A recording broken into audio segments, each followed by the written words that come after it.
Nataka kuchukua wakati huu mtazamaji wangu wa runinga yetu ya TV niweze kukaribisha katika mahubiri ama ujumbe wa Jumapili la leo. Jina langu ni Pastor Mutiso kutoka katika Ekik Manza. Kwa hivyo nakushukuru kwa sababu najua ya kwamba umepata hii nafasi na tutaweza kuwa pamoja, na naomba ili tuweze kuomba kabla ya kusikia neno letu la leo. Baba, katika jina la Yesu Kristo, tunakushukuru asubuhi njema ambao umetubariki naye. Ninajua ya kwamba kuna wengi ambao walitamani kuona siku ya leo, na katika mipango yako Bwana wengine hawajawahi kuifikia. Lakini wakati huu tunakushukuru kwa sababu uko pamoja nasi. Pia nakushukuru kwa sababu ya mtazamaji wetu wakati tunapojumuika pamoja katika kusikia ujumbe wako ambao unaotoka katika chuo chako cha Biblia. Bwana wa mbinguni, ukaweze kutubariki. Naomba ukaweze kunisaidia na kuniwezesha, na hata Roho wako Mtakatifu akaweze kutumiza kusudi jema katika maisha yangu na maisha ya wote ambao watakao shiriki kutazama. Tunakushukuru na kuamini ya kwamba Bwana umesikia maombi yetu. Katika jina la Yesu Kristo tumeomba. Amen. Mtazamaji wangu, siku ya leo Bwana aliweza kunipatia andiko ambalo tutalipata katika kitabu cha Samueli wa kwanza, na tukasoma katika hicho kitabu cha Samueli wa kwanza, na kuomba ili uwe na nafasi ya kusikiza, kwa sababu neno la Mungu linapoanza kuongea nazi linaongea katika misingi ya neno lile ambalo lililoandikwa katika Biblia. Ninajua ya kwamba ni mistari mingi kuanzia mstari wa kwanza hadi wa 20, lakini ni kwa sababu ya makusudi ya Mungu tutakuwa na dakika 5 za kusoma, ili tunapoanza kusikia na kufunuliwa katika uwezo wa Roho Mtakatifu tukaweze kuelewa Mungu ana jambo gani ambao anahitaji kutusikia siku ya leo. Nitasoma katika jina la Yesu Kristo. Palikuwa na mtu mmoja wa Rama, msufi wa nchi ya milima na mlima wa Efraim, jina yake akiitwa Elikana mwana wa Jeroham, mwana wa Elimu, mwana wa Tou, mwana wa Sufu, Mwefraim. Naye alikuwa na wake wawili, jina la mmoja akiitwa Hana na jina wa pili akiitwa Penina. Naye huyo Penina alikuwa na watoto, lakini Hana hakuwa na watoto. Na mtu huyo alikuwa akikwea kutoka mjini kwake mwaka kwa mwaka ili kuabudu na kumtolea Bwana wa majeshi dhabihu katika Shilo. Na wale wana wawili wa Eli, Ofni na Fineazi, makuhani wa Bwana, walikuwako huko. Hata siku ile ilipofika, Elikana alipotoa dhabihu kumpa mkewe Penina sehemu, akawa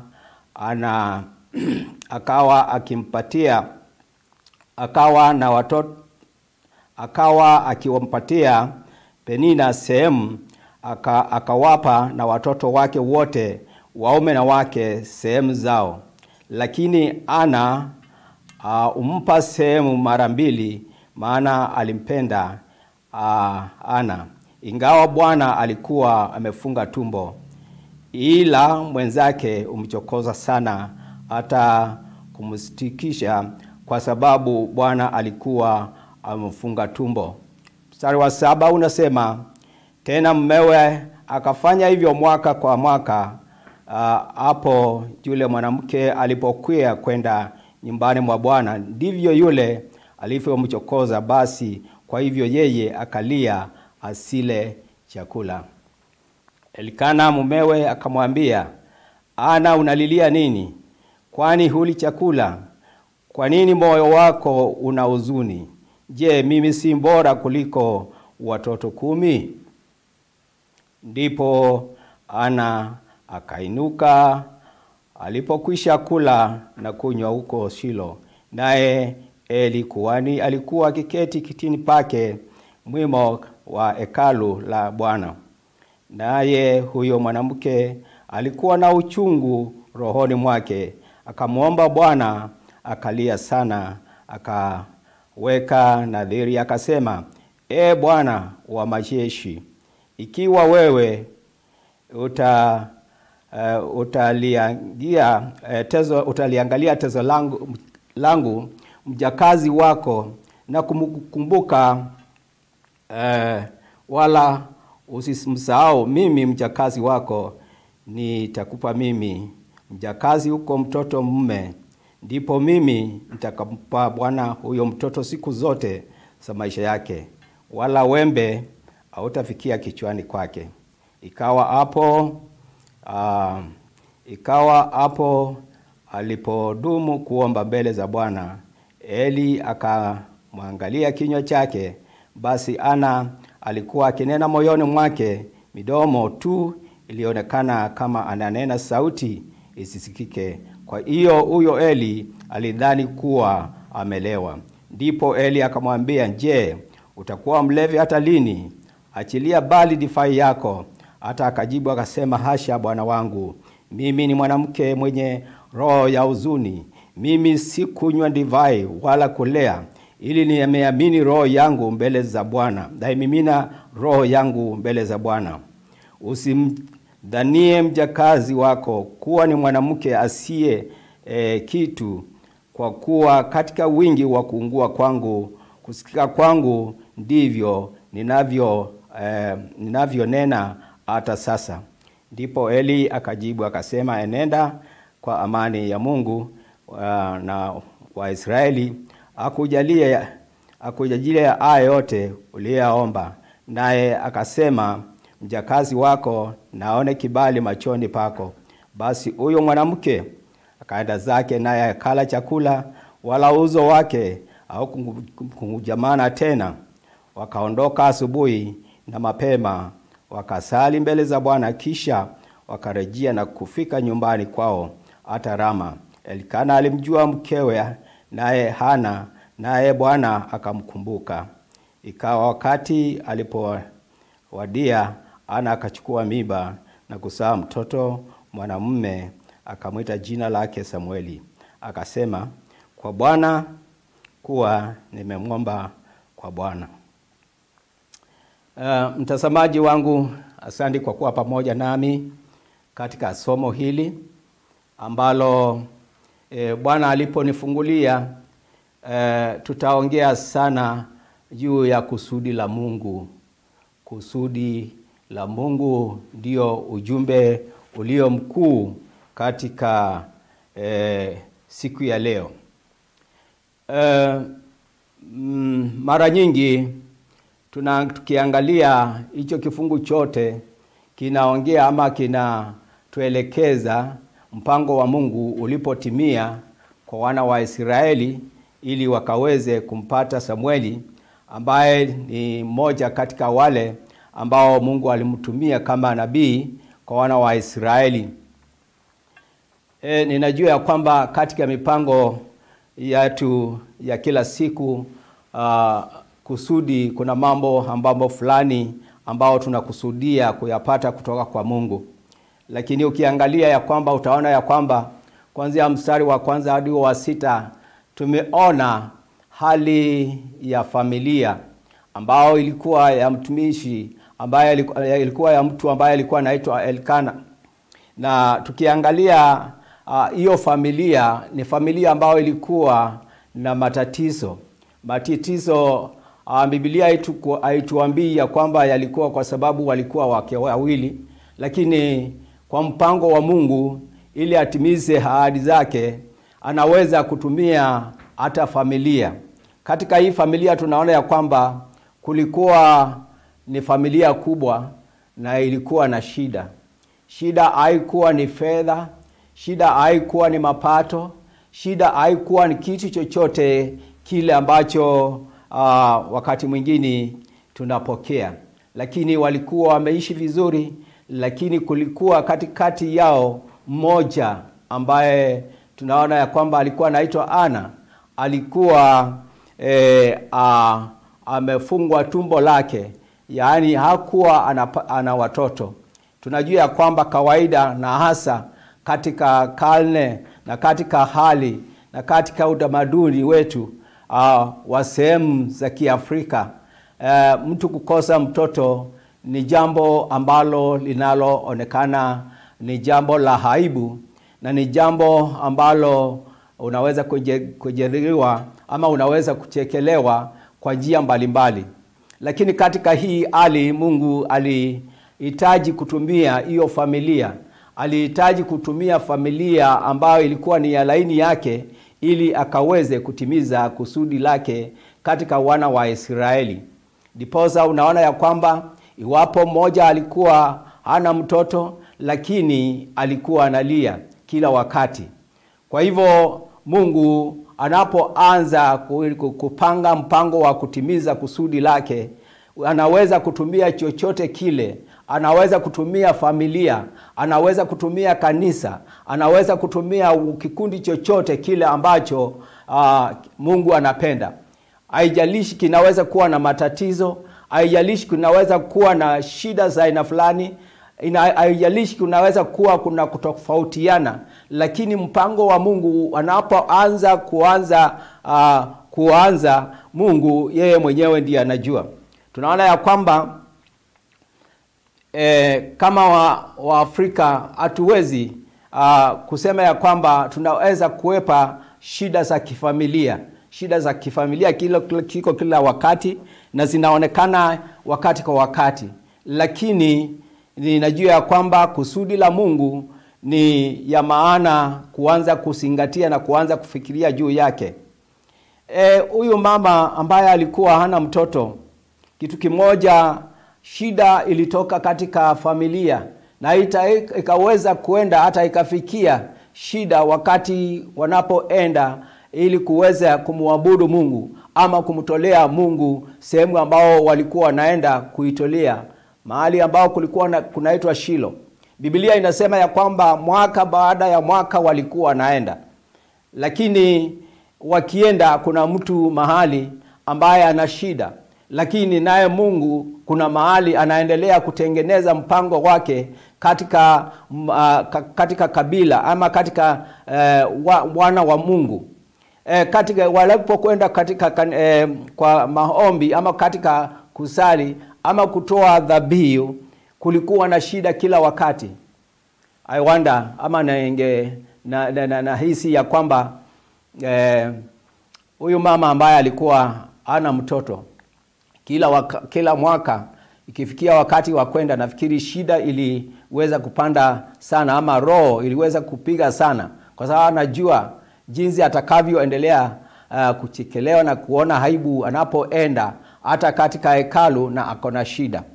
Kwa hivyo hiyo shida iliendelea miaka baada ya mwaka, lakini Mungu tayari alikuwa anaendelea kuweka mpango wake kambambe, mpango ambao hauwezi kubadilika, ili kusudi la Mungu liweze kutimia. Unajua hata katika nyanja mbalimbali ambazo tunapokutana makanisani, tunapokutana mahali katika mambo ambayo yanatukia, kunaweza kuwa pengine kuanza kutoka kwa familia yako kuna shida, lakini zile shida bado zinaenda mpaka zinafika sehemu ambazo hata ni sehemu za kuabudia. Lakini nataka kusema ya kwamba Mungu pia alikuwa na kusudi jema. Iwapo haya shida zote zilikuwa zikiendelea na zikaendelea katika wakati huo, asikuwa Mungu kutaka kusema ya kwamba aweze kutimiza kusudi lake. Jambo la kushangaza ni kwamba yule ambaye angeelewa shida ya Ana, yule ambaye angekuwa anaelewa shida ya Ana, wa kwanza ni mume wake. Lakini mume wake alikuwa akimwambia asilie. Kwa nini analia? Mume wake alijichukua ya kwamba yeye ni bora hata kuliko watoto 10. Lakini Ana aliona ya kwamba mtoto mmoja ni bora kuliko mume. Kwa hivyo Ana halikuwa hawezi kutulia. Kwa sababu gani? Kwa sababu mipango na kusudi la Mungu linapokuwa katikati yetu, linapokuwa katikati ya Mkristo, linaweza kuwa na mambo tofauti tofauti. Watu wanaweza kukuambia, kwa nini unalia na uko na hiki na hiki? Kwa nini unalia na uko na watoto ambao wanakusaidia? Kwa nini unalia? Lakini unalia kwa sababu kuna jambo ambalo Mungu anataka kutimiza katika mpango wake, katika maisha ya kanisa, katika maisha ya watu wako, katika maisha yako wewe mwenyewe. Haifai kutulia. Hana hakutulia. Mtu wa pili ambaye angeelewa shida yake, ukiangalia mstari wa 12 mpaka wa 20 kulingana vile tumesoma, mtu ambaye pia na ni muhimu angeelewa shida ya Hana ni yule ambaye alikuwa kuhani. Kuhani ni mtu ambaye alikuwa anajua mambo ambayo jinsi Mungu anavyotenda kazi. Lakini Ana alitarajia ili kuhani aweze kuelewa.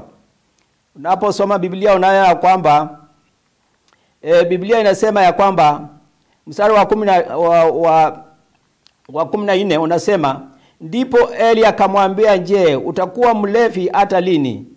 Achia mbali divai yako. Hata akajibu akasema, asha, bwana wangu, mimi ni mwanamke mwenye roho yenye huzuni. Unaona, anamwambia kwamba utaacha kunywa divai, utaacha kunywa mvinyo mpaka lini? Kwa sababu ombi na moyo wa mama ambaye anahitaji mtoto au kuwa unataka kutulia, alionekana ya kwamba amenyamaza hata asitoe sauti, lakini akawa anaongea na Mungu, anamlilia Mungu, anamlilia Mungu ili aweze kumkumbuka. Kama ingekuwa ni mimi ama wewe, na hizo nyakati zote unaenda na ufanikiwi, unaenda unatoa sadaka na unarudi, pengine ungesema, huyo Mungu sitaendelea kumuomba. Ndugu yangu mpenzi, nataka kusema ya kwamba kufa moyo si jambo njema, lakini kuwa na tumaini ni lazima. Tuendelee kuwa na tumaini hata pasipoonekana tumaini lolote, pasipoonekana jambo lolote ama jambo dogo lolote lile ambalo linaweza kusema sasa na kuweza kuamini.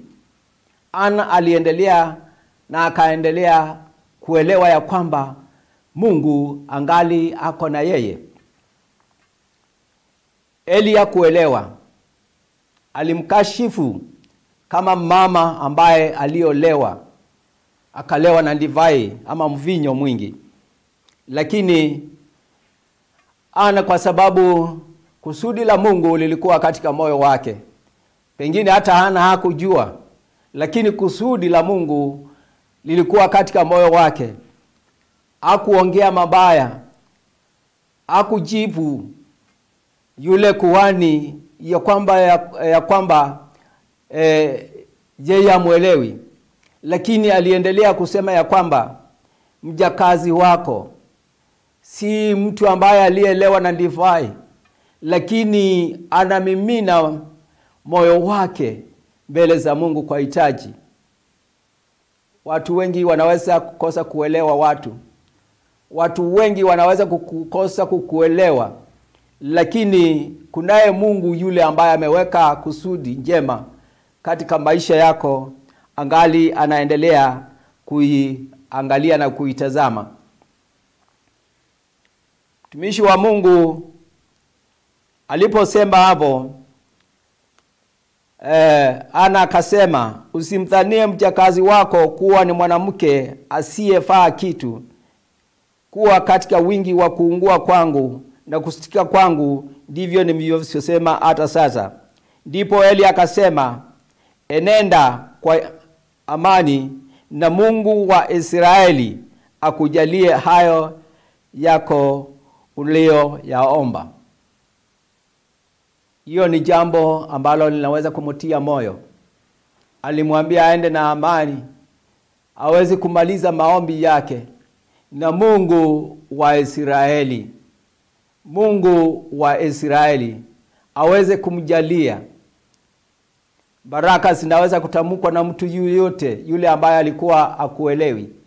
Baraka zinaweza kutamkwa na mtu yoyote yule ambaye hata kuelewa. Lakini nashukuru Mungu kwa sababu mtumishi wa Mungu ndiye aliyestahili kutamka baraka, na aliweza kutamka baraka, na akamwambia enenda na amani na Mungu wa Israeli. Tunaye Mungu yule ambao tuko naye. Tunaye Kristo yule ambaye ndiye Mungu wetu hata siku ya leo. Biblia inasema ya kwamba alipotamkiwa hayo, naona ya kwamba mwanamke aliweza kuanza kujitayarisha. Alianza kujitayarisha na kuona ya kwamba sasa Mungu wakati wake na kusudi lake litaweza kutimia. Biblia inasema walipoondoka asubuhi na mapema, walisali mbele za Bwana, kisha wakarejea. Ikiwa waliamka asubuhi na mapema na kusali, yaonekana huyo mama alikesha, kwa sababu walipoamka aliweza kuwa pamoja na wakaenda nyumbani, na ikawa kama vile kwa familia, mume na mke, na Ana akaweza kujaliwa na mtoto ambaye alikuwa anaitwa Samueli.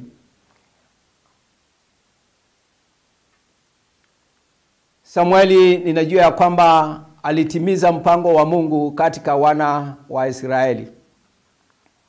Familia, kama vile tumesema ya kwamba wakati Mungu anapotaka kutumiza kusudi lake, hakuna chochote ambacho kinaweza kusinga ama kupinga. Mara nyingi tunapoanza kusudi, tunapoanza kufanya mipango yetu, tunapoanza kufanya makusudi yetu ama mipango yetu ya nyumbani, ni lazima kila wakati tuhakikishe ya kwamba tumehusisha Mungu. Na hatuwezi kumhusisha Mungu ikiwa mioyo yetu na roho zetu hatujasipiana kwa Bwana. Kwa hivyo kama kanisa la Kristo, ni lazima tujue ya kwamba tunapoanza mipango, iwe ni ya kifamilia, iwe ni ya aina gani, kusudi la Mungu ni lazima tuhakikishe limetimia. Kunaweza kuwa na shida, kama vile katika hii familia kulikuwa na shida. Kunaweza kuwa na mambo ambayo tunaomba lakini tuoni kama yanaweza kutimia. Lakini ni kusema Mungu ni mwema, kwa sababu katika huo mpango kunaweza kuwa na kilio kingi. Watu wanaweza kulia, watu wanaweza kunenea mabaya. Ana alikuwa na mwimba katika roho yake, kama vile Penina alikuwa anamchekelea kila wakati. Lakini mpango wa Mungu na kusudi la Mungu liliweza kutimia katika maisha. Tazamaji wangu, wakati tunapoanza kuweka mipango yetu mbele za Mungu, ni lazima tujue ya kwamba kusudi la Mungu kila wakati limewekwa ili tukaweze kuliangalia. Tunapoweka mipango yetu mbele za Mungu, shati tuweke tumaini. Tumaini ambao tunaoweka na kuwa na imani katika tumaini letu, Mungu anaweza kutimiza kusudi letu. Kanisa taifa lolote lile ambalo limeacha Mungu na limeacha kuomba Mungu, kusudi la Mungu linaweza kutokea mahali popote. Ndiposa unaona taifa wakati mwingine zinayumba. Zinayumba kwa nini? Kwa sababu Mungu mpango wake kwa taifa zima, hata kama ni taifa la Kenya, ninajua ya kwamba ni mpango mwema. Yeye hajakusudia mpango mwema katika taifa, lakini kwa sababu ya shida mbalimbali watu wanaweza kuona ya kwamba ni kama Mungu amekusahau ama ametusahau kama nchi. Lakini nataka kuambia kwamba na kutia moyo ya kwamba Mungu angali mpango wake katika maisha ya watu wake yangali yaliko. Nimeshuhudia katika sehemu nyingi ambazo Mungu amenipatia kufika. Nimekuta watu sehemu zingine za dunia kuna shida za aina nyingi sana. Mahali ambao watu walikuwa wanafikiria wanaweza kuwa wanastarehe na kufanya huduma, shida ziliingia. Na hizo shida zilipoingia, watu wakajificha. Serikali zikawa zinaweza kupinga neno la Mungu. Serikali zikawa zinaweza kupinga kusudi la Mungu katika nchi zingine, siongei mambo ya Kenya. Lakini nimewahi kushuhudia sehemu fulani ambazo hata kusudi la Mungu linapopingwa, mapenzi ya Mungu yanatimia. Mapenzi ya Mungu yametimia. Nimewahi kuwa katika sehemu moja ambao nilipata kanisa moja ambalo ni moja katika huo mji wote. Siniulize ni wapi. Lakini wakati nilipokuwa kule, kuna jambo ambalo nilijua ya kwamba hakuna ambaye anaweza kupinga mpango wa Mungu. Kwa sababu hilo kanisa lilisimama pale. Naongea juu la kanisa la Kristo, siongei juu la kanisa lolote lingine. Naongea juu ya the Church of God. Na Mungu akaweza kufanya kusudi lake. Hata mfalme wa nchi hiyo, iwapo hakuna makanisa hata kidogo, akasema hilo kanisa lisidi kudumu pale kwa sababu ya hao watu. Mungu ana mpango katika kila hali katika maisha yetu. Kuna sehemu mbalimbali katika nchi ambazo kuna mambo na shida za kila aina. Kunaweza kuwa hali ya kukosa usalama ama insecurity. Nimewahi kuwa sehemu ambazo makanisa yamejengwa lakini kuna insecurity. Lakini Mungu kwa kusudi lake anainua mtu mmoja ama wawili. Wanaweza kuwa na changamoto za maisha, lakini Mungu anawatumia na kusudi lake linatimia. Nimewahi kupata habari ya kwamba sehemu zingine hakukuwa makanisa lakini yamejaa kwa sababu Mungu ana kusudi jema. Makanisa mbalimbali katika nchi yetu yako katika hali ya kutaharuki. Kwa sababu gani? Kwa sababu kuna mashida. Tunahitaji kuwa na mtu kama Ana ambaye Mungu amemuandaa. Anaweza kuwa ametoka katika familia duni. Anaweza kuwa anatoka katika familia ambao inao shida. Najua watu siku hizi mara nyingi tunaangalia family setup ama tunaangalia foundation ama tunaangalia ukubwa wa familia. Tunaanza kuangalia umaskini ama utajiri. Lakini Mungu haangalii utajiri wala umasikini. Anaangalia kusudi lake litimie. Kanisa la Kristo, kusudi la Kristo lile ambazo ameweka kwa ajili yetu sharti litimie. Naongea na mataifa, naongea na makanisa yote ya kwamba kusudi la Mungu sharti litimie. Mungu amekuita katika huduma. Mungu amekuweka katika huduma na amekuweka sehemu ambao anao mpango wake. Watu wameanza kucheka, anasema haka kametoka wapi? Haka kanajua nini? Shida ni lazima sije na changamoto. Lakini nataka kuhakikishia kwamba kusudi la Mungu aliweze kusimamishwa na mtu yeyote. Tumaini letu likiwa katika mioyo yetu, hakuna ambaye atakayesimamisha. Tumaini liko na sehemu mbili, na kuna sehemu moja ambayo tunajua, lakini sehemu ile nyingine ni ya Mungu, ndiye anayejua. Kwa hivyo tumaini, tunapomtumaini katika mipango yetu, tunaelewa ya kwamba Mungu atakuja kutimiza kusudi lake. Nashukuru Mungu kwa sababu ya wakati huu, kwa sababu Kristo alikuja na akalinunua kanisa. Wakati huu tunaomba, na wakati huu tunapoendelea na kumalizia ujumbe wetu, ninajua kwamba Kristo ndiye anaoweza kutuhusisha na makusudi yetu ambao tuko nayo kama familia, na kusudi letu kama vile tunaweza kuwa kama kanisa. Lakini jambo moja ni kwamba ni lazima tumuamini ya kwamba yeye ndiye ana uwezo. Ni lazima imani yetu pia iwe katika huyo Mungu. Angekuwa na tumaini katika Mungu wa Israeli, angekuwa naomba mara mengi vile alivyoomba. Angeomba mwaka wa kwanza, wa pili, alafu ajiusuru aseme, basi nitakuwa tu nikienda, kile nitapewa nitatoa dhabihu. Angekuwa na jambo la kuomba. Lakini mtazamaji, naomba wakati uanze kufikiria na kutafakari juu ya maisha yako, kwa sababu ninajua ya kwamba naongea na watu wengi duniani. Pengine maisha yako hujayapeana kwa Bwana. Ikiwa maisha yako hujayapeana kwa Bwana, tumaini lako liko katika vile vitu ambavyo uko navyo, na hizo zinaweza kuisha.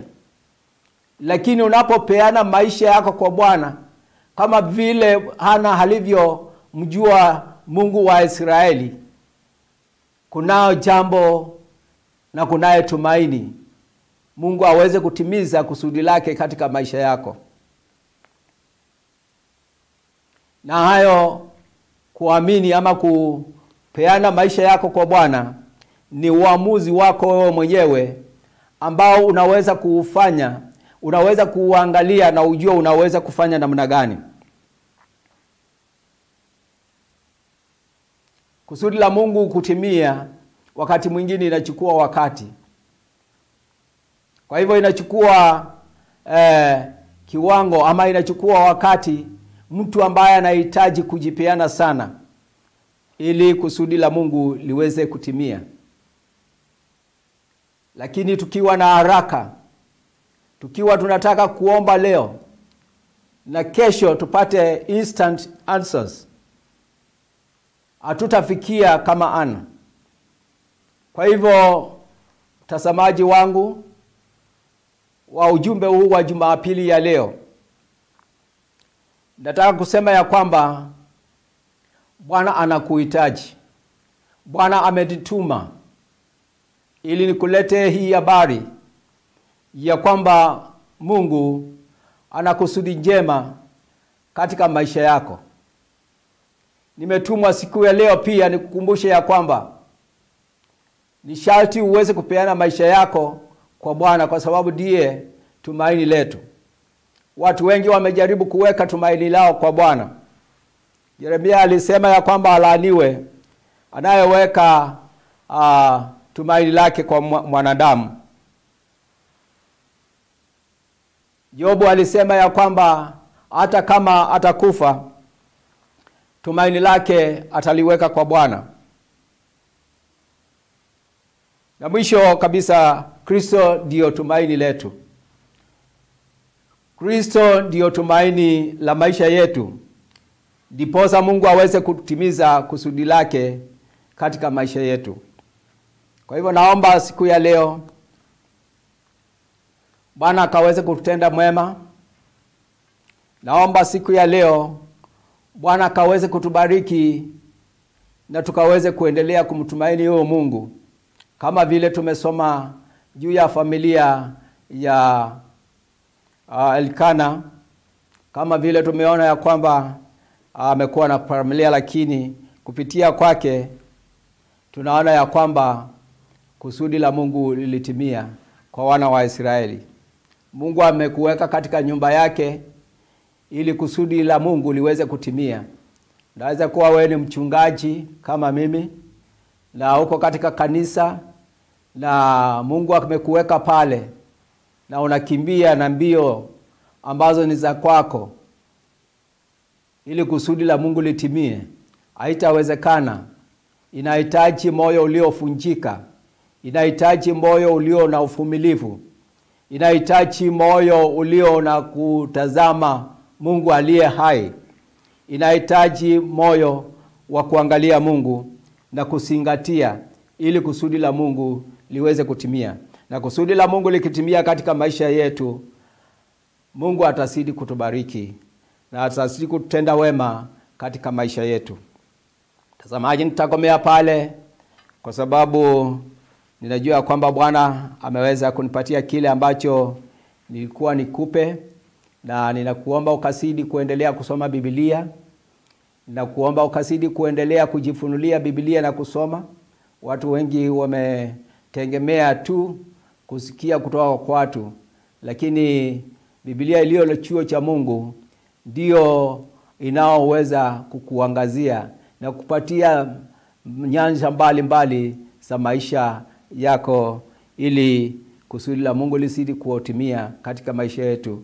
Kwa sababu kuna kusudi kubwa ambao Mungu alituita kwa kazi yake. Kuna kusudi kubwa ambao ni tuweze kuwaleta watu kwa Kristo, tuweze kumtumikia, ili katika maisha yetu ya baadaye ambao tunajua kwamba baada ya kutoka huku duniani, kitu cha kwanza tuwe na thawabu, na ya mwisho tuwe na uzima wa milele. Bwana akubariki sana mtazamaji wangu. Tuombe. Baba, katika jina la Yesu Kristo, nasema ni asante kwa uwezo na nguvu zako na fadhili zako ambazo umenena nasi kupitia katika neno lako. Umenipatia kunena juu ya familia hii ambao Bwana wa mbinguni ilikuwa na matatizo, na kupitia katika hayo maneno Bwana, ninajua kwamba kusudi lako liweza kutimia. Bwana, tunahitaji kusudi lako likaweze kutimia katika maisha yetu. Tuna mambo mengi ambao tunahitaji kama wanadamu. Tuna mambo ambao tunahitaji kama Wakristo. Tuna mambo mengi ambao tunahitaji kama kanisa lako duniani kote, Bwana wa mbinguni. Bwana, tunaomba kusudi lako likaweze kutimia. Kwa sababu linapotimia tunajua kwamba katika gara lako ambao ni wingi wa gara lako, watu wataendelea kuongezeka na kuokoka na kupokea neno lako, ili kusudi lako Bwana ya kuweza kuwaleta watu kwa Kristo likaweze kutimia. Tunakushukuru kwa ajili ya neno. Tunakushukuru kwa sababu ya hiki kituo cha TV.